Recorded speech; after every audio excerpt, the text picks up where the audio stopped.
Guys, here's our monthly update back in the shop working on the Torana, and from last time we talked to you blokes, we got all the tunnels, all our tunnels fitted up in there, all welded in and sealed up, so they all came up really nice. We got our brake master cylinder, pedal, that's all locked away and braced up really nice, so we got nothing in the engine bay that can get hot from all the turbo stuff, so that's why we chose to get this in here. And we've got like about a 7-to-1 ratio, so we've got plenty of brake pressure there. Then we got a competition engineering steering column kit, and we went and seen our guru friend Wayne Keys, and he done some beautiful TIG welding on the aluminium parts of it, and also the molly knuckle joints and everything out the front there. And whenever I need something really precision done, I always go and Wayne sorts me out, and great friend of ours, and that does a lot on this. Any little bits and pieces that are a bit tricky for us, we always go see Wayne and he fixes us up. So yeah, got a nice steering wheel there, just got to finish that off. Seats all mounted and really taking shape there.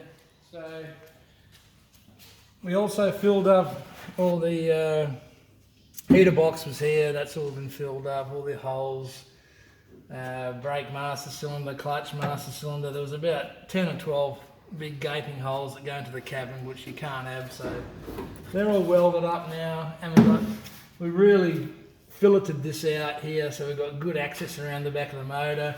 We can actually get to the transmission cooler lines, we can fool around in there with no trouble at all, which is what you want when you're working on a race car.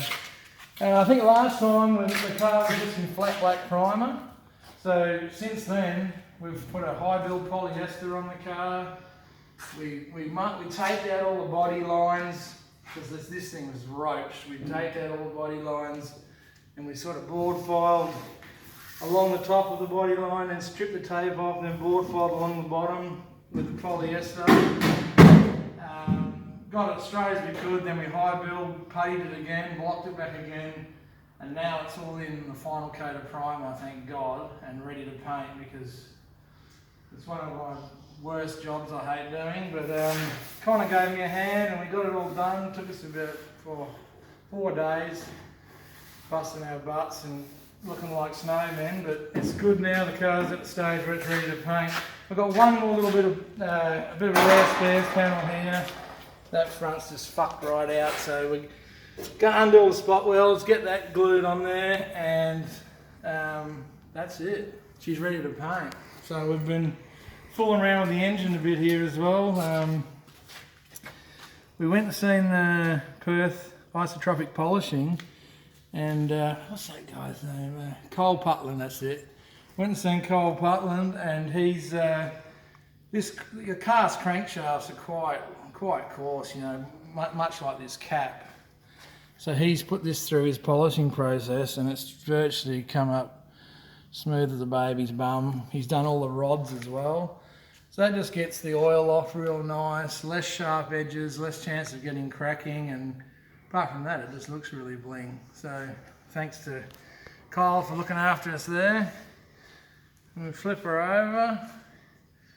So the boys, Connor and Bailey, really struck up a good relationship with Bob and Pete at AA Automotive Engineering, and they've sort of said they want to come on board and be a part of the project. So they've looked after the boys with all this machine work. It's all precision work. All the boring and facing of everything has just come up spot on.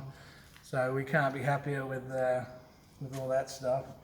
So yeah, we've gone to 9/16 head studs. So that's the factory head stud, which is 1/2 inch, and for some reason it's threaded all the way, which is pretty dumb. But yeah, 9/16 instead of a bolt, screw in studs, all ARP stuff, so that you're not going to get the stretch like you would with a bolt.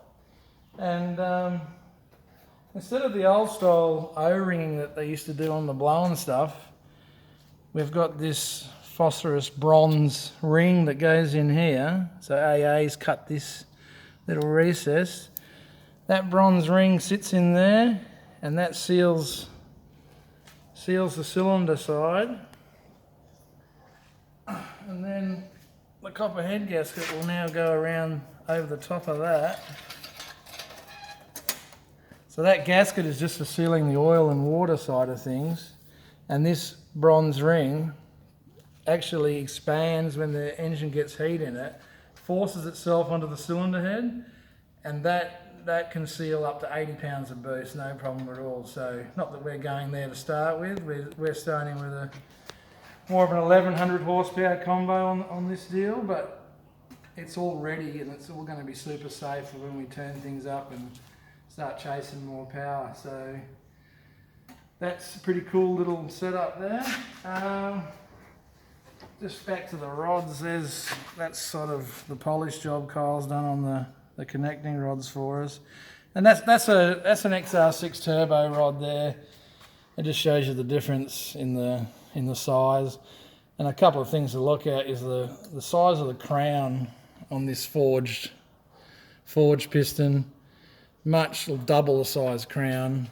The pin, a lot more wall thickness in the pin. Shorter skirts, get it around like that. Skirts are a little bit shorter, just a little bit more high performance type of deal, but yeah, much stronger rod. Just to take the punishment it's going to get. So yeah, we can get the girdle and the windage tray locked away on that real soon. Connor's put a lot of time into the ports on the cylinder head, just getting them a bit nicer. That's the factory pump gears. We've got some nice high-speed engineering billet pump gears. Cool thing about this is made in Western Australia. The valve springs, Crow valve springs, so many parts, ACL bearings.